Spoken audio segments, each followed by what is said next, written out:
Hi guys, welcome back, hope you're all okay. This is again Skyrim, and today we've got to make a video. I was umming and ahhing whether to make this video or not, but before we jump into the role-playing kind of videos and the start of the actual series of the videos that I want to make, I think it's important for you guys to look at the mods that I'm using, because it kind of, by knowing what mods I'm using, it will explain a lot of the gameplay that's going on.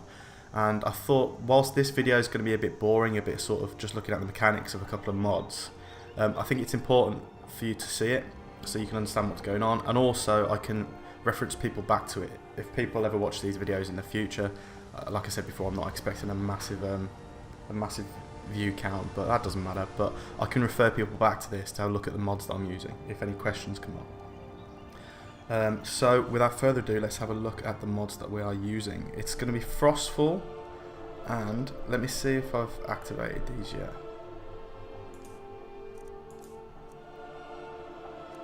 Okay, not yet. Right, so what we need to do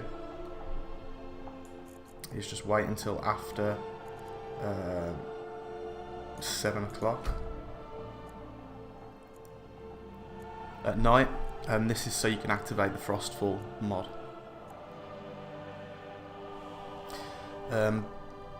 What I'll also show you guys quickly is the list of the mods I'm using. So let me just go into here, into mods. Okay. Right then, these are all the mods that we're using. Okay, so Frostfall and Campfire, they're the main mods that's going to change this gameplay into more of a survival kind of gameplay.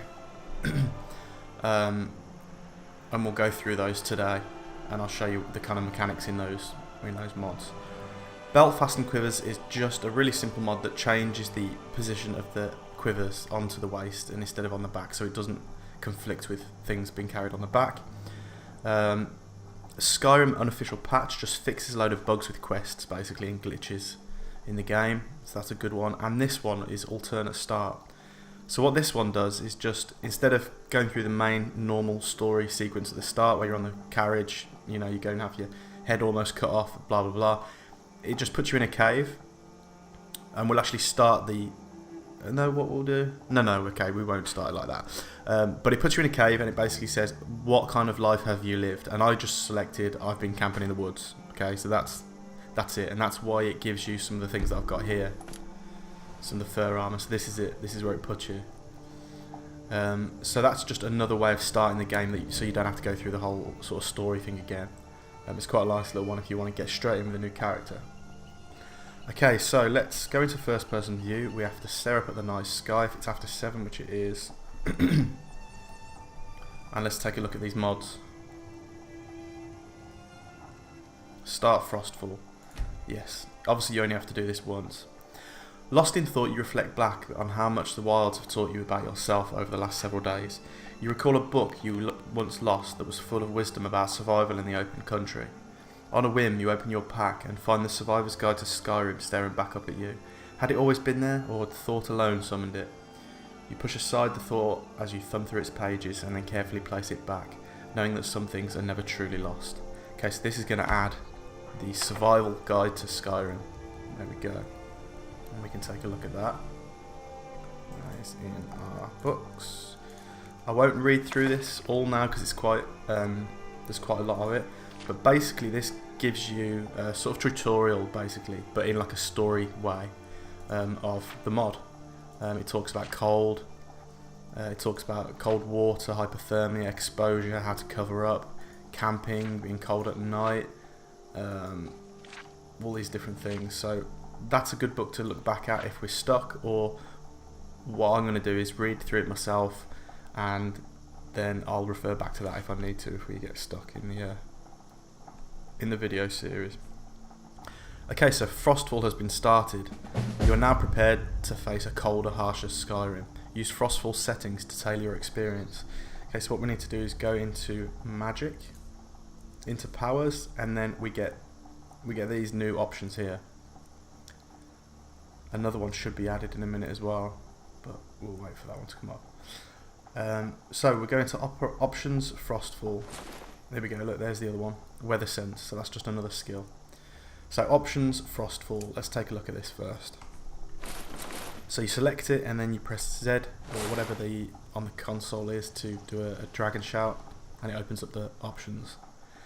Okay, so what we're going to do is we'll quickly go through these options. Like I said, this video is going to be a little bit mechanic-y, not too much no gameplay, and it's just going to be a prequel to the video series.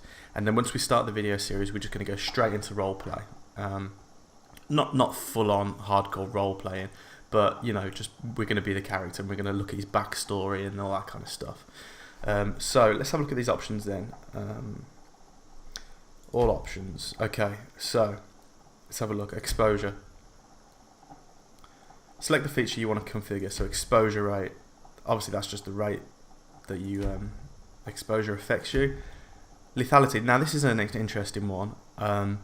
Basically, if you die from exposure, you can have it on nothing, rescue, or death. Nothing means nothing happens at maximum exposure. It just says that you're maximally exposed. And rescue is pass out and awaken somewhere else, the most story-driven option. And obviously death is that you die. I quite like, it's preset to rescue, and I quite like that because it means that if you're been exposed, you're too cold, you pass out, this acts as though some people have come across you and found you and taken you somewhere safe. So it's realistic, it could happen, and also you don't, you know, die and lose all the save. So I think that's a nice middle ground there, and we're going to go for that one. Frigid water. Enabled. If enabled, meaning frigid water can incapacitate or kill you. If disabled, cold water still saps your stamina. So yeah, look, we've got to be really careful of freezing cold water. I want to play this quite realistically, so we'll keep that as it is. Pausing combat, that just means exposure and things are paused when you're fighting, and that's enabled, so we'll keep that on. Movement, if enabled, you'll begin to move slowly when freezing. Enabled, yep, fine. Vampirism, we don't need to worry about that because we're not going to turn into a vampire, touch wood. So that's it for exposure. Travel and waiting, now this is quite interesting. Fast travel, we're going to turn that off. We're going to disable fast travel. If we want to go somewhere in this world, we need to walk there, we need to get a carriage there. There's not going to be any shortcuts in this playthrough. So there is going to be a lot of walking, but that's when you come across stuff in Skyrim. That's when you see stuff and you get into these little adventures and mishaps, so we're definitely going to turn that off. Waiting outdoors, this is nice. So whether or not to enable the ability to wait whilst outdoors. If disabled, you can still wait when indoors, then this, yeah, it might take 5 seconds to take effect. But yeah, we're gonna disable this. Again, it makes it a little bit more realistic. You can't just wait when you're out and about normally in real life, but indoors we can because it's simulating sort of going to sleep. Also in this, you'll see it in a bit, but when we're gathering wood and stuff, that actually takes time. So the days will go a bit quicker because of those things.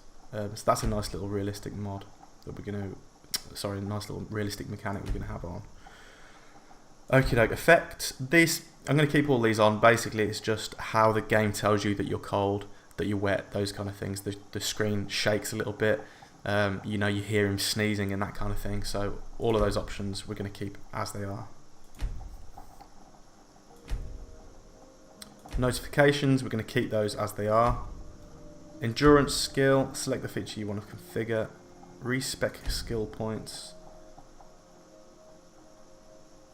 No, we're going to keep all this as it is. And tutorials. Okay, so we're going to keep all that as it is. And we're going to exit there. Okay, so that's in a nutshell the Frostfall mod.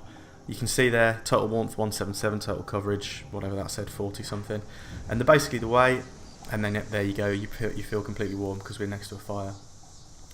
The way this mod works is it gives you updates like that about your condition, but it's not too in your face, it's not too over the top. And then what you do with Frostfall is weather sense. So this is the one related to Frostfall, and then these two survival skills here are related to Campfire, which we'll have a look at in a second. So weather sense, if I activate that, you do your dragon shout and it just says your status in the top. Look, the fire is soothing you warm, so you can keep track of how you're feeling, basically how your character's feeling. Okay, so now we'll have a look at Campfire. Let's go into the Campfire options and we'll go to Z. Okay, select the feature you want to configure below. Okay, so basically this mod just adds a mechanic to set up camp, make a fire, gather wood, sorry, make a fire, get yourself warm, do a bit of cooking, use a tent, those kind of things. So it works really well alongside Frostfall, and if you want to play a kind of realistic survival gameplay, then these two mods are kind of vital really, and they really immerse you into playing this as a survival game rather than just standard vanilla Skyrim. So let's have a quick look then. So gear in tents, basically I'm not going to go through all these because it'll take a while, but when you get in your tent, your character will remove your helmet, a weapon maybe, some clothing, and you can turn that on or off in that option there. Same with your followers, follower interaction. That's just if you're waiting around a fire, they'll wait around a fire as well. Camping, this is quite an interesting one, I quite like this. So camping illegal in settled areas. If enabled, default, camping near settled areas or inside houses and owned buildings may result in nearby guards charging you with trespassing. You will be notified if camping in a particular area that is illegal before you place the object. If disabled, you can camp anywhere without penalty. Quite like that being on, so you've got to think about where you're camping. You can't just camp inside some city walls. Well, you can. You know, some cities might be cool with you doing it, but it's quite realistic because you can't just set up a massive fire in the middle of somewhere and not get, your collar felt for it. So that's quite a nice little mechanic. Equipment can burn, so if you get stuff too close to the fire that shouldn't be, then yeah, it can actually set on fire. So it's real fire. We like that. We're going to keep that on. And then it's just about gear and tents again. So that's all the options about the camping. Configure which pieces of gear will appear when sitting or sleeping on your bedroll. Okay, so like I said before, these things will disappear or appear as you set them, but we're going to leave that all to default. Instinct. Select the feature you would like to configure below. Hear creatures. So this is for one of the powers that you get is instinct, survival instincts, and when you turn it on, you can hear animals, you can smell dead animals, I think that is. You can sense objectives. We'll keep that off because that's a bit cheaty. Smell dead. If enabled, you'll be able to smell dead bodies and the undead when using instincts. Yeah, we'll keep that on. Hear creatures. Yeah, we'll keep that on. If enabled creatures are moving, talking, will emit sound waves that can be seen through walls when using instincts. Yeah, so that just... Obviously, we're going to be doing a lot of hunting in this. You need the furs, you need the leather, you need the pelts to make the kind of things that we need to survive. And that's going to help us, really. So we're going to keep that on. Sound effects. Toggle the sound effect when stone. Yeah, keep all that as it is. So we're happy with that. And advanced options, we're going to leave all those as they are as well. So yeah, that is the camping options. If we go into powers and we take a look at these, so these are the two new powers that you get. Instincts, so let's have a look at that. It puts you into this kind of mode, and you can, if you've seen an animal, you can see it through, you can track it basically. You can track an animal. You hear things better, so if there's an animal right over there, you'll be able to hear its chirps or its footsteps or whatever. You can hear the birds and things. So that's quite nice, and we'll have a little play with that. If we don't like it, we can always turn it back off again. And then the other one is actually how you start building things. So harvest wood, build campfire, create item, and all of these things. I think it's important to know that that's the mechanic of the game, but I think what we'll do is, as we're playing, I'll just build campfires and I'll just harvest wood and do those things with those options, and you can kind of catch up as you go along, sort of thing. Now you know it's a mechanic, you'll just be like, oh yeah, this is how this works. So we won't actually do it all now. You can create items, all these kind of things you can create from natural resources around the world that you gather, fur and all these kind of things, and these expand when you get different, when your perks increase. Okay, so I guess that's the next thing to talk about then, is the perks, and I'm not sure you can do it on, let's have a look. No, I'm not sure you can do it on this fire because this isn't a fire I've created. It was already sort of created as part of the alternative start thing. But Campfire and Frostfall bring their own skill trees. There's a skill tree for each. There's one called Endurance and there's one called, I think it's Camping. And so you can actually get better at camping, building fires quicker, you harvest more materials from things, you can craft better things, different armours, all these kind of things. And Endurance with the Frostfall side of things makes you better at surviving, so you're a bit more resilient in the cold, you warm up quicker, you dry off quicker. So there is their actual own little skill trees within these mods, which is really cool as well. Okay, so that is those. I think that's pretty much it, really. It's all I wanted to kind of discuss on this mod video. Just so you guys have got a basic understanding of what Frostfall does and what Campfire does, because we're going to use them heavily in this playthrough. And I didn't want to do it. I didn't want to make the first video by explaining those things, because it would kind of break the immersion. The first video in this series, literally number 1, I just want to go straight into surviving and living and camping and going on adventures and doing what we all love to do in Skyrim.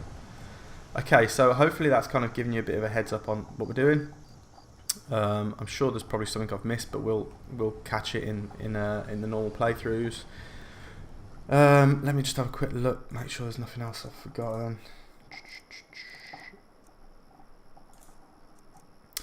One thing I am going to do in this playthrough is I'm not going to use magic at all.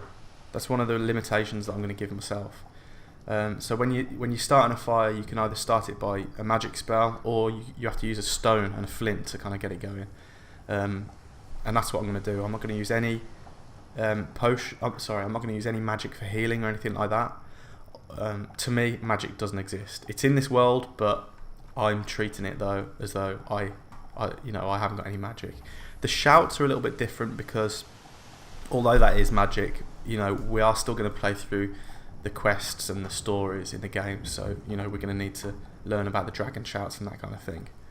So I guess that is kind of magic in a way, but I just mean like your everyday combat magic and conjuring and all those kind of things. We're not going to use them.